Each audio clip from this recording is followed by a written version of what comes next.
అన్న నమస్తే. నమస్తే అన్న.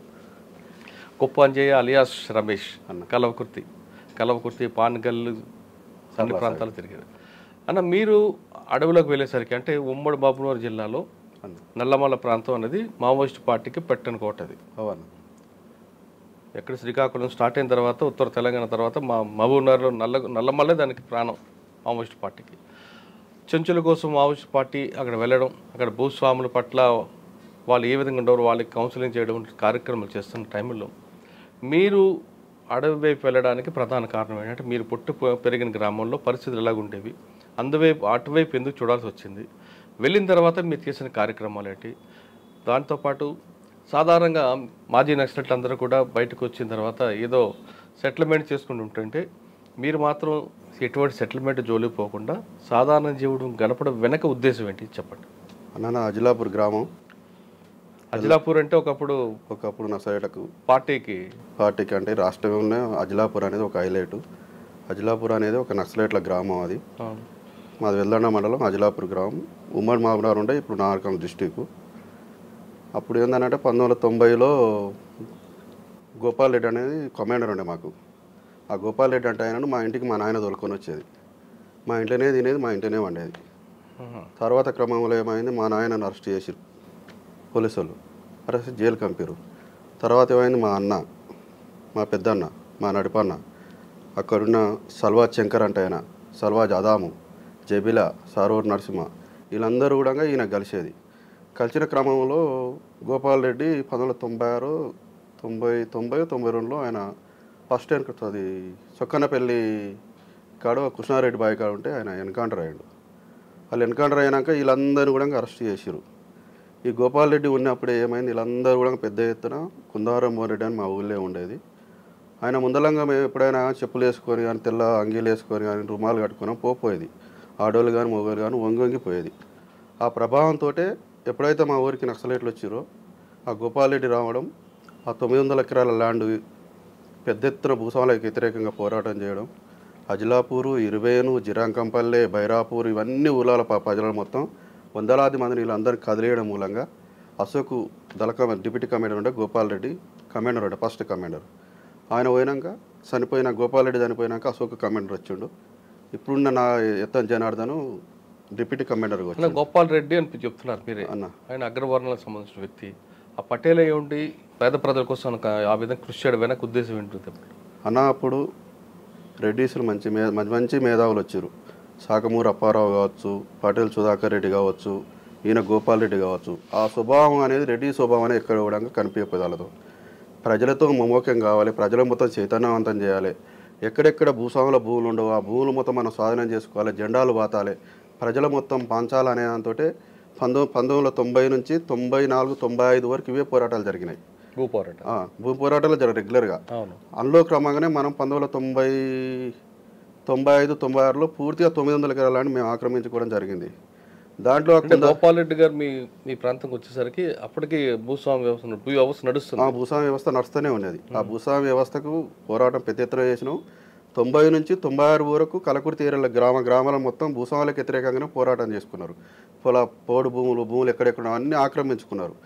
అందులో భాగంగానే మన అజిలాపూర్లో 900 ఎకరాలని కుందారం మోహన్ రెడ్డిది మొత్తం కూడా మేము 1990 నుంచి 96 వరకు మా నాయనలు కానీ కొడుకులు కానీ అందరం కానీ మొత్తం జెండాలు పాతి అది ఆక్రమించుకోవడం జరిగింది. పార్టీ వచ్చింది. అప్పటికే కొంతమంది పార్టీలో పోయారు. ఫస్ట్ పార్టీలో పోయింది ఒక్కనే.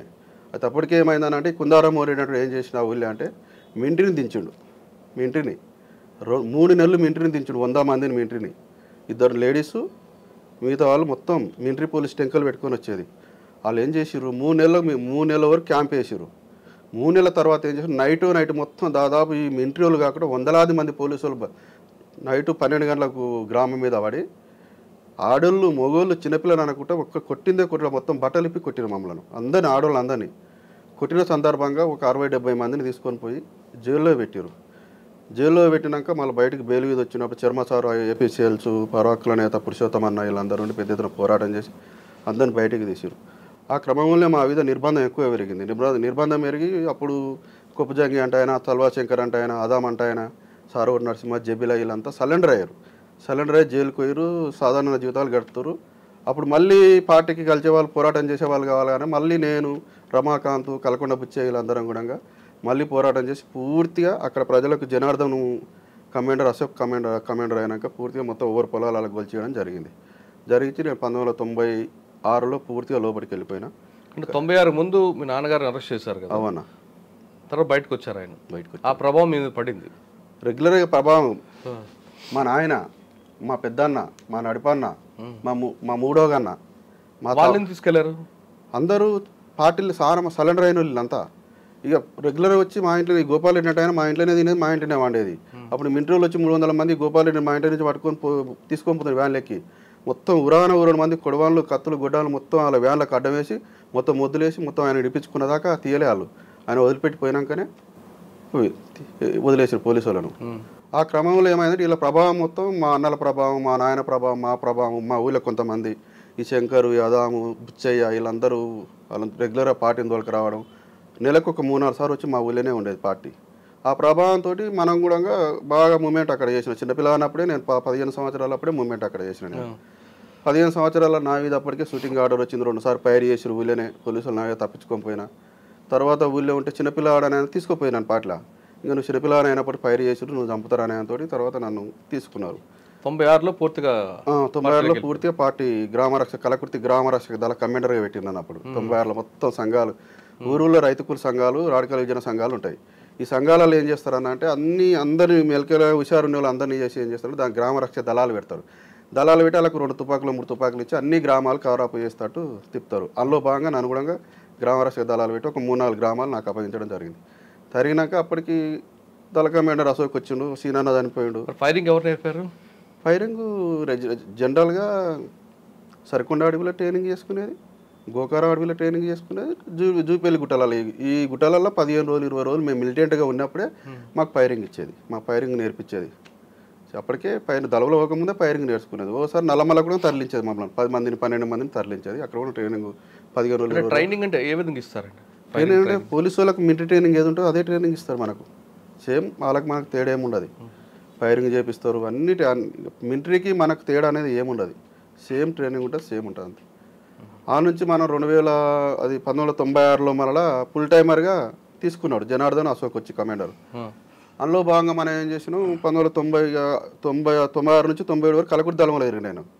తిరిగిన క్రమంలో మేము సరికొండలో దీపావళికి పెద్ద మీటింగ్ పెట్టినాం 1997లో. పెట్టి అట్నే ఆ గుట్టలల్లో ఏరియా మిలిటెంట్స్ అందరినీ కూడా మీటింగ్ పెట్టాలి, క్లాసులు చెప్పాలని అంతా గుట్టలలోకి పోయినాం. 1997లో మనకు గుట్టలలో ఉంటే నేను, జనార్దను, అక్కడ ఉండే అశోకు, మా ఊరి చంద్రమౌళి, రమాకాంత్ ఉంటే 7 గంటలకు ఫైరింగ్ స్టార్ట్ అయింది మా మీద. 7 గంటలకు ఫైరింగ్ స్టార్ట్ అయ్యి 11 గంటల వరకు జరుగుతూనే ఉండేది. మేము ఉండేది 7 మంది, వాళ్ళు వందలాది మంది పోలీసు వాళ్ళు. 11 గంటల వరకు అన్నవంతుడు రౌండ్ ఆఫ్ చేసిరు. అందులో మా కళ్ళ ముందు అక్కడ ఉండే దళ కమాండర్ అశోక్ చనిపోయిండు. మా ఊళ్ళో మా స్నేహితుడు చంద్రమౌళి అంటే చనిపోయిండు మా కళ్ళ ముందే. అక్కడ జనార్దన్ భార్యకు, భాగ్యకు విపరీతమైన దెబ్బలు తాకినాయి. నాకు రమాకాంత్కి ఇద్దరికే దెబ్బలు తాకలేదు. వాళ్ళు తుపాకులు ఆడబెట్టి విపరీతమైన ఫైరింగ్ చేస్తారు. వంతురు తుపాకుల కాడ పోకుండా విపరీతమైన ఫైర్ చేస్తారు. లాస్ట్కి ఒక 20 నిమిషాలకు అర్థం గంట సేపు జనార్దన్ తుపాకి అందుకొని ఫైర్ చేసి కొంచెం తగ్గిరాలు. మేము కొత్తగా అప్పుడే ట్రైనింగ్ కొత్తగా తీసుకున్నాం. 2-3 తూటాలు కొట్టుకుంటే మేము వెళ్ళిపోయినాక తర్వాత మళ్ళీ దళం కట్ అయిపోయింది. మళ్ళీ 6 రోజులకు మళ్ళీ దళం కలిసి అప్పుడు నన్ను కలకుర్తి నుంచి సరళ సార్ పంపించారు.